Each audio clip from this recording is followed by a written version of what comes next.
In favor? Thank you. All right, councillors, we're going to go through item 8. There is a peace officer report, July 2020. It's starting to adopt the new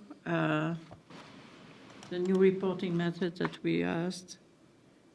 So, comments? Yeah, I would just like to say there's been a difference on Main Street. I've only had to call Sean a couple times, but foot patrols and those types of things, it just seems to be better. Good. Awesome. And we had that discussion. I called him 2 days ago because there was somebody on the ground, and so we had to take care of that. But I had that discussion afterwards and told him that it's been very positive and very good. So you're talking about someone passed out on the front of your store. On Sunday, I had a citizen that called me and alerted me to the fact that there were 2 gentlemen that were passed out on the front of the card house. What is a proper protocol for council when we are called on those type of issues? Call 911 if someone is unconscious. Yeah. That would be the normal societal good thing to do. Absolutely. It's not a political issue. It's a health issue. And I'm not trying to abdicate the town's responsibility, but... Okay, so that's what I said to that person. Yeah. The police should have been called right away. Or the ambulance or something, 911. So if it's public intoxication, then it's different, right? So we're going to be calling... Call the police. Well, but call the police. Call the RCMP. 4932. Absolutely. Simple as that. Yeah. Yeah, Okay. and I do want to mention that Sean and I visited we visited in June about this, and we did have a couple times in July where he and RCMP were quite aggressive downtown because it necessitated it, and I actually pulled him off Main Street for a day or two because frankly it needed to cool down a bit. So we'll have instances where he's charging with public intoxication, like the one day I think I emailed you all that he had done 5 arrests for public intox, but then he had people following around that afternoon threatening him. So they had masks on, they were chasing him, and they were trying to injure him. And so we pulled him off Main Street the next day. Let things cool down a little bit, and then he'll go back down. So sometimes when he is more aggressive, we have to back off for a day or two, let things normalize a little bit. But then it has been a little bit quieter the last 2/3 of the month. It really was. And even today was quite quiet. Yes, there was a number of folks out and about, but they weren't getting in trouble.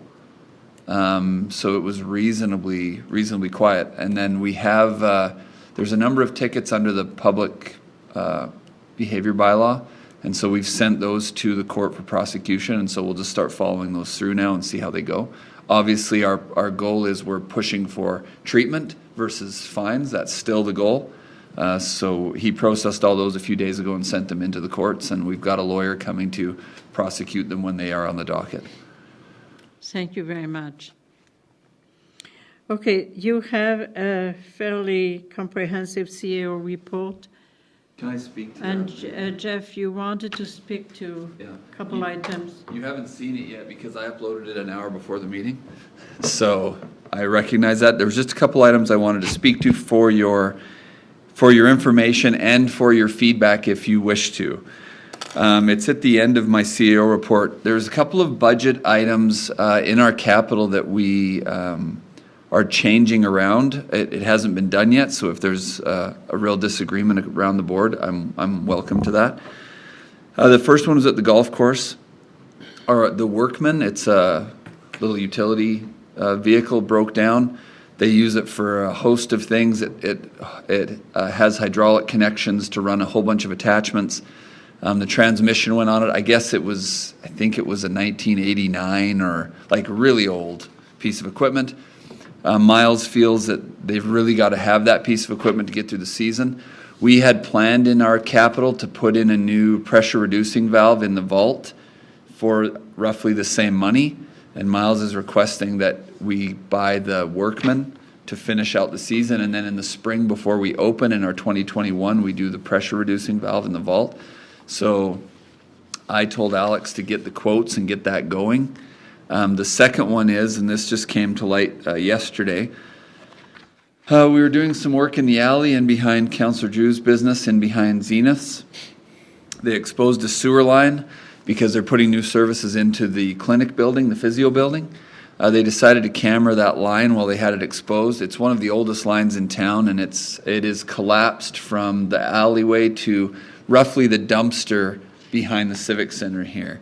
It's an old clay tile line, and it's sitting about like that, oblong and mostly collapsed with a bunch of chunks out of the top of it that have gone down the way. Bart is recommending, we had in the budget money to replace a line in a laneway on 3rd Street East that they've cameraed. It's still functional. It's not great, but it only serves a couple of the residences, and they think they can keep it flushed for a while. And Bart's recommending we reallocate the money for that and fix this line because that's a major trunk for a lot of the west side. And it might have been like that for 10 years, but now that we know about it, you don't sleep because you're worried it's going to go at any time. So Bart was recommending that we swap that. So I told him to go ahead and start making preparations for that as well. So we are going to have to excavate from that lane into behind the Civic Center. So there'll be some asphalt repair, and it's super deep. So we're going to have to bring in Gerry with his bigger machine to get to that depth. Yeah. We can't reach that depth, and he's got a big machine that can reach that. So those are just a couple of things that they still fall within the allocated budget amounts. It's just a different project for that budgeted amount. And so unless there is a major objection or concern from the council, I'd like to proceed with that as we'd planned, so. Do you need a motion or? No, I think we're okay because I'm not changing the budget amount. I'll talk to you later about a motion for a changed budget amount, but we'll come to that in closed session. And Sure. yeah, brace yourselves for that one. Yeah. No, I think we're okay. It's simply a reallocation for that same department, just a different use. And then we'll put those two that we're not doing in 2021s, and we'll debate the merits of those this fall when we talk about budget again. So I just wanted to bring those two things to your attention. If you want to go back on my report later, I only had a chance to get it done today. I did want to mention one other thing just of interest. You'll remember our electrical department did a project towards Foremost last year. Fortis is replacing the distribution line between Cardston and Spring Coulee, and we bid on that and got that. Oh, nice. Excellent. So we're subcontracting from Fortis to do that work for them. And so they're going to start that as we start getting into winter. It'll be late fall, and it's... kind of money? Well, it's mostly we're just subcontracting our labor, so there's a small markup on our labor. I mean, it's a reasonable markup, I should say, on our labor. And they'll be working along with Fortis crews to supplement their work there. So that'll be a good project, I think. Councillor Bengry. Jeff, can I make a recommendation to you that we put some kind of a control fence or something around this new tower so we don't have the kids? Oh, they're bringing in, Dylan's fabricating some metal that's going around the whole base so they can't good. climb up it. Yeah, Good. that's in the works. Yeah. Yep. Where is this at? Just our Just radio behind tower the- right here. Behind the building. Yeah, it's a heck of a ladder if you want to use it to Well, get in I here. come through the back alley here a couple of days ago. Yeah. And there was 3 little kids back there playing. They had their skateboards, but one of them was trying to scale the Yep. tower. Yeah, he's fabricating a 7 or 8 foot high Yeah, good. tin piece for it. Thank And that's all I wanted to talk about there, Mayor. Okay, thank you. So you have a financial report that has been added to your packet. Any question regarding it? It's for your information. Mayor, I would like to just tell Jeff, I appreciate the job you're doing, Jeff. Kudos to you and your staff. You're under a little bit of a pressure right now. And everybody does need to know, but I appreciate the work that you do with your staff and your staff do. Thank you. Thank you. So the financial report is there for your information.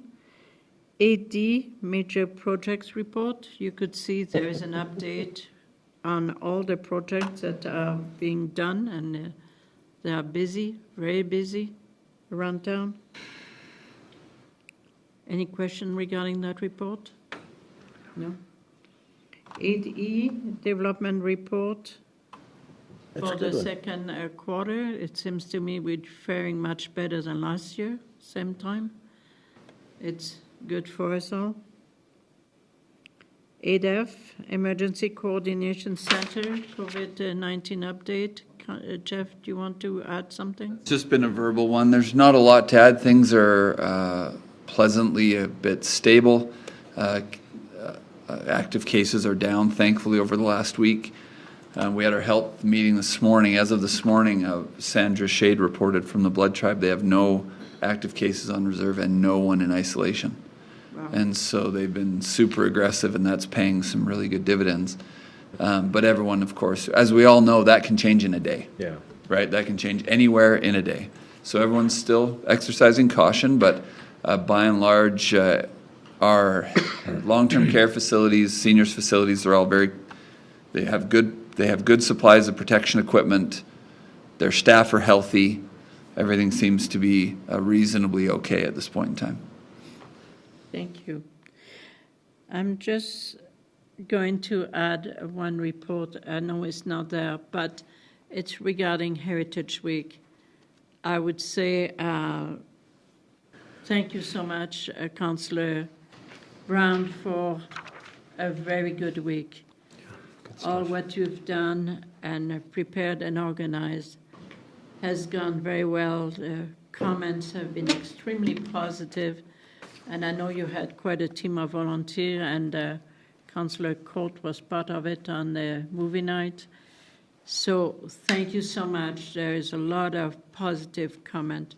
And the long-term facility where we had mini power and on IGA and extra food and at the museum were well attended, and to the great pleasure of the people who were there. It was actually wonderful to see at the Chinook, at that Lee Crest, the joy that brought the seniors there. They were so appreciative and so vocal about it. It was nice. So Videos of the powwow and the fireworks and posted them on Facebook. right. I got so many positive comments. They just were so appreciative. They I loved think it. the idea of bringing a little bit of hope and a little bit of happiness around was successful. So, Councillor Brown, thank you. I knew you would pull it off, and you did. So maybe it's time to stop and Hire for next year too, in case we have it. Mayor, yes. if you want, you've got correspondence, and then we're in closed session. If you Yeah. want to do So correspondence, Corey yeah. could go. Why don't we go ahead? There is not tons there that we can Looking out for deal with. I've eaten cold pizza Correspondence under 10A, a letter of thanks from Mr. Glenn Jones, much appreciated. 10B, President Barry Morishida of the UMA, who tells us the convention is going to be virtual. There seems to have a lot of interesting things going on. Mayor, on that one, Yes. what's the appetite of council? Do we need to be registering? I mean, Well- it's interesting because you're glued to your computer for And all day. yeah, and the registration's about $100. Well, yeah, 100 for $100. members, 200 for non, maybe is what it was? Yeah, $100 for members. Yes, there we go, yep. So I would be interested, there are some sessions there that interest me, to be sitting on your behind or for 8 hours is not an easy task, but there are some sessions that might be of interest to us all. Councillor Selk? Okay, well, sitting on your behind for 8 hours is not any different than being at AUMA in Yeah. person, so. It's the same kind of pain in in that soft spot. You're right. So, rather than all of us be glued to our computers, would it be possible for us to assemble have and it have here. it projected here? Yeah, I'm sure we could work that out, yeah. Okay, so how many of you would be interested? Okay, 1, 2, 3, 4, 5. So at least 5? Maybe more? I don't know. At least 5 anyways. 8 hours a day, I'm not sure. So, do you want us to register you? Please, You all registered? go So, ahead. am I not registering Councillor Court? Not sure. Okay, well, let me know, just give me, and who's the other, sorry? Councillor Drew, Drew, okay. Yeah. Probably just working. kinda- Okay, well, we can start, we'll get registrations and see what this looks like, and. right.